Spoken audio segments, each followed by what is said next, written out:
Hello, animal loving friends. Denise Fleck, the Pet Safety Crusader here, and I'm going to talk today about September 28th, World Rabies Day. I can't exactly say the little postcard came in the mail yesterday. In this day of electronics, it was an email reminding me that 3 years has been up and it's time for Haiku's rabies vaccination. Rabies, fortunately, is a rare disease in dogs in the U.S. these days. Prior to 1960, yay, I can even say that's prior to my being born, most of the cases in the U.S. were domestic animals, but now 90% of the time the cases of rabies in the U.S. are wildlife. Modern day prophylaxis, basically the rabies vaccination, has made a huge difference. Still, about 50,000, I think it's closer to 55,000 I was reading, according to the CDC, but 55,000 humans die every year, but most of them are in other parts of the world, generally Africa and Asia, because the vaccine isn't as prevalent there. There are some places in the Americas, mostly islands, Antigua, Bahamas, Barbados, Bermuda, the Cayman Islands, and many more, and then around the world as well, that are actually considered rabies-free. But these are generally the islands because quarantines have been set up and animals that have rabies are not allowed on the island. What rabies does is it actually affects the central nervous system. It's classified as a virus, and the incubation period is about 30 to 60 days, a month to 2 months. But once the symptoms start, a generally loving dog can turn into really a ferocious animal. We've all, whether you grew up on Cujo or Old Yeller, the foaming of the mouth and just the terrible violent behavior that can take place. Most of the time, though, like I said now, especially in the United States, it's not, our domestic pets. It's generally bats, skunks, and other animals that carry the rabies. As I mentioned, my first introduction to even the word rabies was in the movie Old Yeller, adapted from the 1956 children's novel into a film about a frontier dog that becomes infected by a rabid wolf.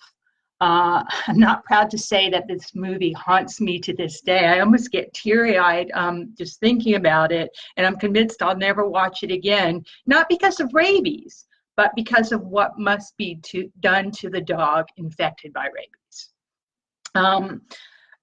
The only way that a diagnosis is made on our animal friends is through what's called a direct fluorescent antibody test, and it's used to examine the brain tissue.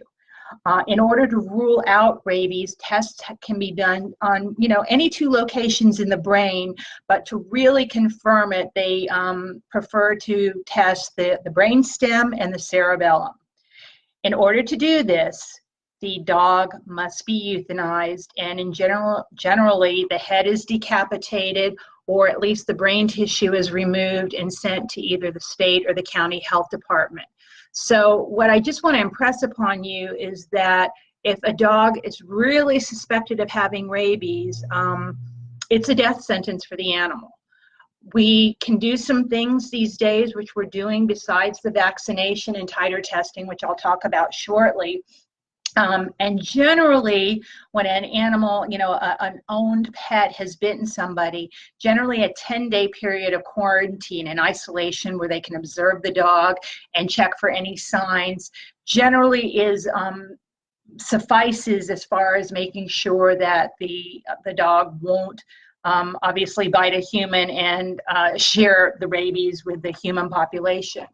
It's odd in that animal control services around the country, we often think of them as the mean old dog catcher. And I must tell you, I have a lot of animal control friends, and they're awesome. They really love animals. But animal control really isn't about saving the animals. I mean, it is nowadays, in that there's shelters and they adopt pets out. But the main reason animal control came about was to get dogs off the street that were packing up and being a menace, and also to save humans from rabies. That is why in many locales, in order to register your dog, you have to show that proof of the rabies vaccination. So although, you know, we kind of think of the shelters all as ways to help animals, they originally started out as really trying to protect the humans to round up all the stray dogs that were packing up and getting that kind of feral mentality, and also to get any animals off the street that could possibly have rabies. Now, every year, about 120,000 animals in the U.S. are tested for rabies. I was actually very surprised by that number. Hey, Deborah. Hey, Cheryl. Hey, Barbara. Hey, Wendy. Thank you all for joining in today. I've just got so into my rabies, I wasn't seeing who's here. So hello, everyone.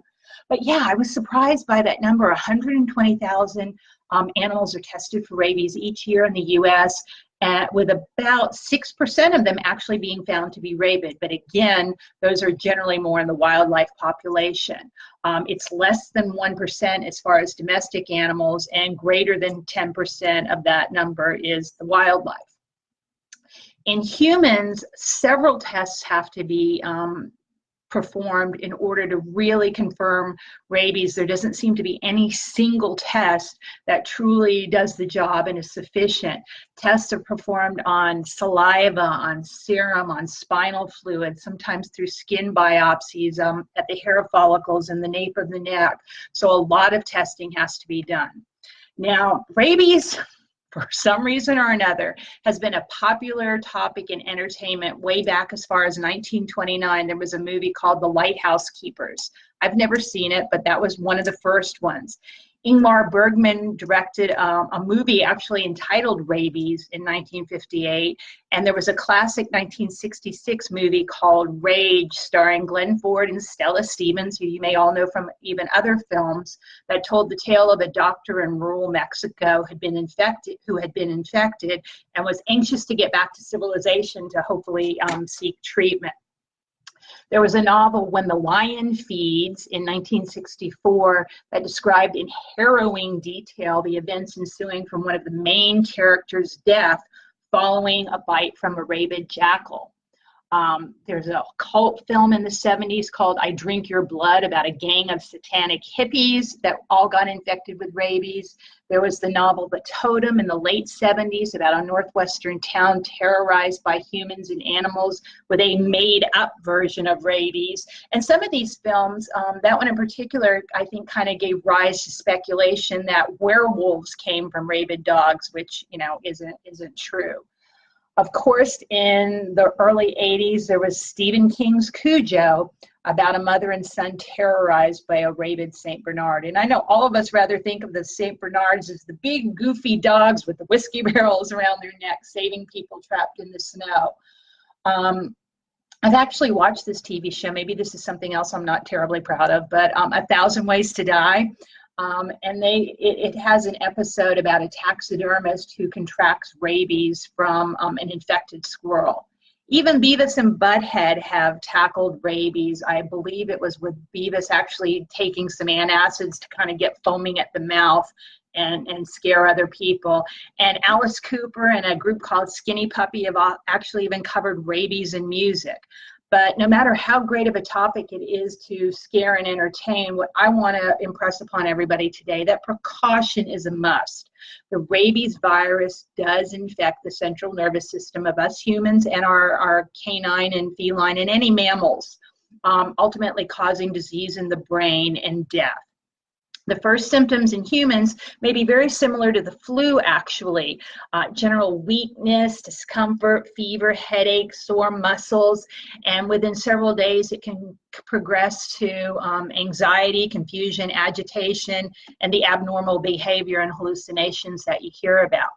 So whenever you are bitten by an animal, or if your dog or cat gets into a fight with another animal, clean that wound thoroughly. For deep puncture wounds, we never pour hydrogen peroxide into anything deep. Chlorhexidine can be one of your best friends, that pink antibacterial soap that you can find in the drugstore. It often goes under the name of Hibiclens, Hibiclens. And when I say wash, I know in the restaurants they always say to wash your hands to the tune of happy birthday. You know, you bet you're supposed to do it that long. When you're bitten by an animal, seriously, guys, you need to wash for about 10 minutes. I know. I thought I did it that long one time when I was bitten by a cat, and it certainly wasn't a rabid cat. It was a feral cat. And cats, when they bite, they have more hypodermic-like needles for teeth, and it gets in deeper. And then very often when they pull out, the tissue closes. That's what often happens with puncture wounds. And the bacteria is then trapped underneath layers of skin. So, days later, we get what's called an abscess, basically where the bacteria is trapped under the skin and is searching for a way to come out. And we get, volcanic eruptions of pus. And, it can even become systemic, and you can become septic by getting an infection in the blood. So it's just so important anytime you or a pet is bitten to really wash, and use that antibacterial soap. And, a checkup at the vet is often warranted, or at the human doctor for that matter. So often when animals get in a fight, people pull them apart or they get away from the scuffle, however it happens. And we don't see blood, so we think, hey, yeah, nobody really got hurt. They didn't break the skin. Well, with all that fur, very oftentimes things can bleed and it clots in the fur, and we don't ever see it on the outside unless we do a really thorough inspection. Bleeding from a puncture wound is actually a good thing to a certain degree because it's cleaning the system out. The wounds that don't bleed as much are even more detrimental because that bacteria is being trapped in. So please, anytime you or an animal is bitten, wash, and use that antibacterial soap. There are less than 10 documented cases of humans actually having showing the signs of rabies that have ever been reported in which the human survived.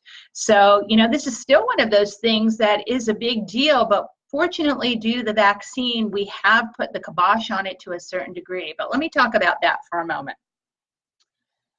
I don't know if any of you have heard of Dr. Jean Dodds, D-O-D-D-S. I adore her, and I know many other animal people do as well. She has a practice in Southern California, but she's been studying along with her partners rabies vaccination for many, many years. And she actually has a website called rabieschallengefund.org. Look it up.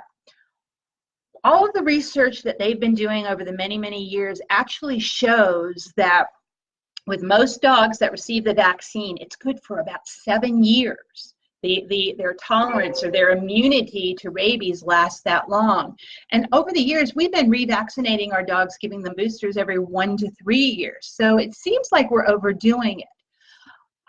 Everybody's got different opinions on this, and this can be a really heated topic. But here are tips I want to give you, and you take as many of them as you can, and hopefully whatever you do will help your dog in the long run. When you get the rabies vaccination, don't couple it with other vaccinations. Don't be getting the Bordetella or the DHLPP or anything else at that time. Just get the rabies vaccination. Make sure it's at least 2 or 3 weeks apart from other vaccines. I know it's so much simpler and probably less and more cost effective rather to go and get all the vaccines at once, but don't push that much stuff into your pet's body at once. What a vaccine is it's an antigen. It's something that's introduced into the body to stimulate a response. And when I was teaching high school animal care, the way I'd kind of describe it to my students is that we're trying to arm all the little soldiers in your body with the right weapon so that if they ever see a disease, they have the right tool to combat. Very often our immune systems, will kick into gear when they notice a disease, a virus, a bacteria entering the body, but sometimes they don't always have time to create that immunity and the person or the animal gets sick. By getting a vaccination, it primes the body. When our dogs and cats are babies, they get their immunity from their mom's milk, the colostrum, that first milk. But by the time they are weaned off, those immunities start to fade. So that's why we generally start the vaccinations and the booster shots.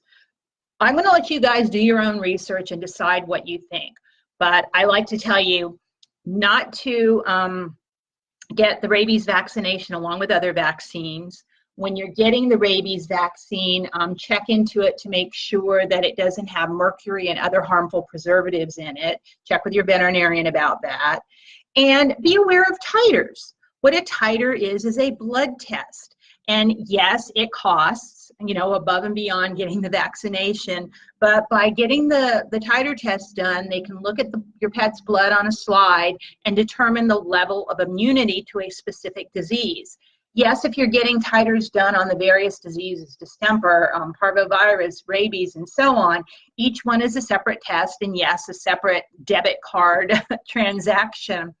But, in the long run, the money you save on doing titers may prevent your pet from getting cancers or other problems that you have to pay for later on.